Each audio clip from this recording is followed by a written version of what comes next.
Bismillahirrahmanirrahim. Assalamualaikum warahmatullahi wabarakatuh. Alhamdulillahirrahmanirrahim, para mahasiswa yang Bapak banggakan. Nah, berikutnya kita masuk ke dalam konsep-konsep teori kriminologi yang modern, yang secara umum itu ada 16 teori. Tapi yang hari ini kita akan kaji itu adalah ada 5 teori tentang kriminologi modern ini. Yang pertama, kita akan kaji tentang teori asosiasi diferensial. Kemudian yang kedua, teori tegang atau teori anomi. Kemudian yang ketiga ada social control theory. Kemudian yang keempat ada teori subbudaya. Kemudian yang kelima ada teori sendiri atau self theory. Nah, itu yang akan kita kaji hari ini. Sisanya akan kita kaji di pertemuan ke-6 dan pertemuan ke-7 yang akan datang tentang 16 teori ini. Baik, yang berikutnya kita lihat, yaitu yang pertama kita masuk kepada teori asosiasi diferensial. Apa sih yang dimaksud dengan teori asosiasi diferensial itu? Nah, ini tokohnya adalah yang terkenal juga, yaitu Gabriel Tarde. Beliau lahir tahun 1912. Beliau menyatakan bahwa kejahatan yang dilakukan seseorang adalah hasil peniruan terhadap tindakan kejahatan yang ada dalam masyarakat, dan ini terus-menerus berlangsung, kontinuitas secara terus-menerus. Jadi menurut beliau, justru kejahatan ini dalam teori diferensial itu adalah kejahatan yang ditiru dari masyarakat di lingkungan sekitarnya. Yang kedua juga ada menurut Edwin Sutherland, menyatakan bahwa beliau juga berpendapat bahwa perilaku kriminal itu dipelajari melalui asosiasi yang dilakukan dengan mereka yang melanggar norma-norma masyarakat, termasuk norma hukum yang ada di lingkungan masyarakatnya. Artinya seseorang itu meniru kehidupan yang ada dalam masyarakatnya, aturan yang ada dalam masyarakatnya, kemudian dituangkan dalam bentuk perilaku atau wujud tindakan kejahatan dalam dirinya. Itu yang dimaksud dengan teori asosiasi diferensial. Nah, yang kedua ada teori anomi. Teori anomi ini berhubungan dengan adanya suatu pergeseran budaya dalam masyarakat. Nah, kita contohkan adalah menurut Emil Durkheim, bahwa ini teori terlahir dilandasi dengan kejadian yang melanda Eropa pada tahun 1930 pada saat itu. Pada saat itu terjadi perubahan besar dalam struktural masyarakat. Misalnya tradisi yang telah kehilangan dan telah terjadi a condition of degradation atau deregulation, atau kondisi yang menyebabkan regulasi-regulasi kehidupan lama masyarakat itu berubah menjadi kehidupan yang baru di dalam masyarakat. Nah, keadaan demikianlah yang dinamakan anomi atau keadaan masyarakat tanpa norma. Artinya hancurnya keteraturan sosial sebagai akibat dari hilangnya patokan-patokan dan dalam nilai-nilai yang ada dalam kehidupan masyarakat, imbas dari adanya pergeseran kehidupan masyarakat dari tradisional ke modern. Ini terjadi pada tahun 1930 di Eropa.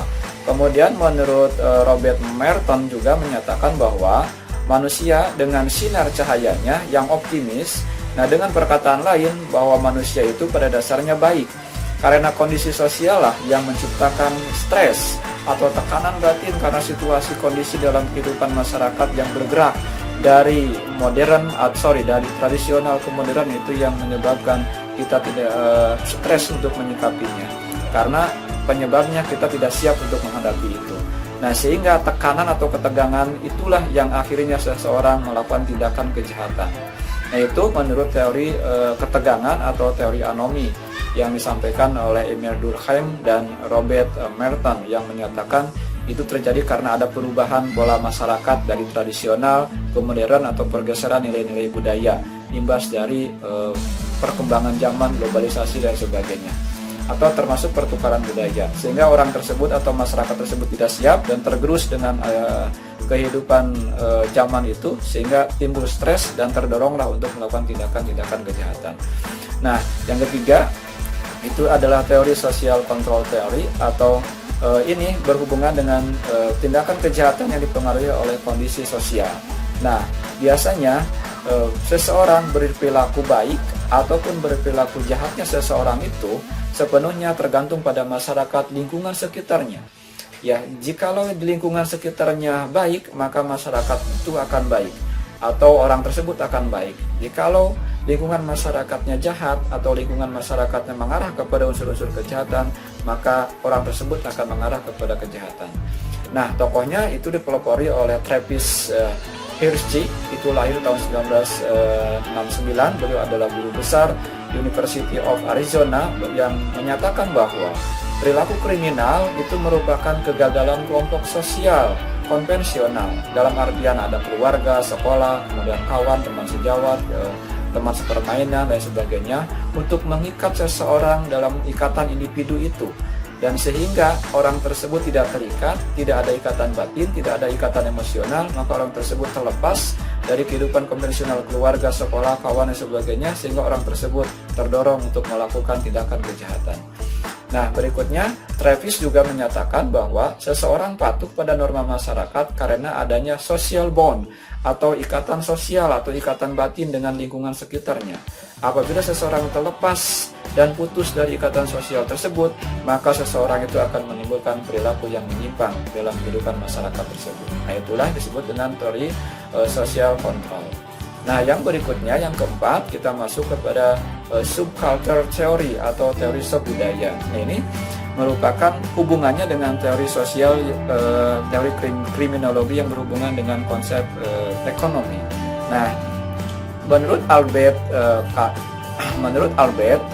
menyatakan bahwa dalam bukunya Delinquent Boys atau kenakalan remaja atau kenakalan tingkat anak-anak remaja, ini yang melatar belakangi teori budaya delinquents, itu bermaksud menjelaskan bahwa terjadinya peningkatan perilaku kenakalan remaja itu di daerah yang sangat kumuh, yang menggambarkan bahwa frustasinya pada anak kelas bawah yang menegaskan sebuah perjuangan antar kelas. Hal ini itu terjadi ketika anak-anak kelas bawah ingin naik level menjadi kelas atas, tapi karena kondisi ekonomi, kondisi yang sesungguhnya beliau atau mereka tidak sanggup untuk melampauinya, sehingga timbullah kejahatan pada kondisi kehidupan tersebut. Nah, artinya ilustrasinya sederhana. Ada golongan ekonomi bawah dan golongan ekonomi menengah dan golongan ekonomi atas. Nah, golongan ekonomi bawah itu anak-anaknya berada dalam tekanan ingin melonjak ke atas sesuai untuk mengikuti tren kehidupannya. Tapi mereka tidak sanggup karena kondisi ekonominya, sehingga akhirnya mereka frustasi dan membuat sebuah komunitas perkumpulan untuk mereka melakukan tindakan kejahatan. Contohnya adalah ada geng-geng motor tersebut, kemudian perkumpulan-perkumpulan tersebut yang bersifat anarkis dan sebagainya. Nah, karena kondisi sosial seperti itulah yang dipandang sebagai kendala upaya mereka untuk mencapai kehidupan yang lebih baik, maka untuk mengikuti tren kehidupan sosial mereka yang dianggap ingin mengangkat derajat martabat kehidupan mereka ke arah yang lebih baik, maka mendoronglah mereka untuk hidup membuat sebuah menarik perhatian dari masyarakat sekitar karena keterbatasan mereka untuk mengikuti tren itu. Nah, itulah yang disebut dengan subbudaya. Jadi dipengaruhi oleh unsur ekonomi yang paling utama di sini.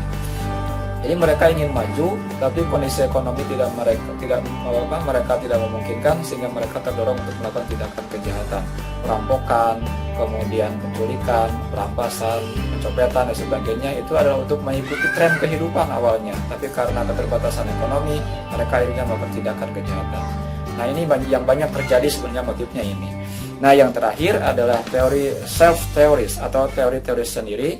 Ini disampaikan oleh Carl Roger yang menyatakan bahwa berangkat dari teori organisme personalitas. Teori ini sendiri tentang kriminalitas menitik beratkan pada interpretasi atau penafsiran kita, individu yang bersangkutan. Kalau kita menafsirkan kita lemah, kita menafsirkan kita sangat keterbatasan, sehingga akan menimbulkan rasa depresi dan stres, dan itu akan menimbulkan ketidakpercayaan diri pada kita, dan itu akan condong kepada kita untuk berbuat tindakan kejahatan. Misal dengan cara menyendiri, kemudian akhirnya frustasi dan stres, akhirnya menenggak minuman keras, narkoba dan sebagainya untuk menghilangkan stres tersebut, depresi itu tersebut, karena kita merasa rendah di mata orang lain, karena kita merasa paling jelek, paling miskin dan paling sengsara dibandingkan dengan orang lain. Atas dasar penilaian diri sendiri kita rendah tersebutlah, sehingga mendorong kita untuk depresi, mendorong kita untuk berbuat tindakan-tindakan yang bersifat merugikan diri sendiri. Nah, berikutnya juga Warren juga menyatakan dalam keadaan seperti itu, pertimbangan sendiri atau persoalan subjektivitas tentang diri kita sendiri cenderung akan negatif, dan individu lebih cenderung ke arah yang dalam bentuk penyimpangan sebagai jalan terakhirnya untuk membentuk bayangan kita sendiri. Nah, itulah beberapa teori yang bisa Bapak sampaikan di pertemuan ini. Terima kasih, sampai ketemu di pertemuan yang akan datang. Assalamualaikum warahmatullahi wabarakatuh.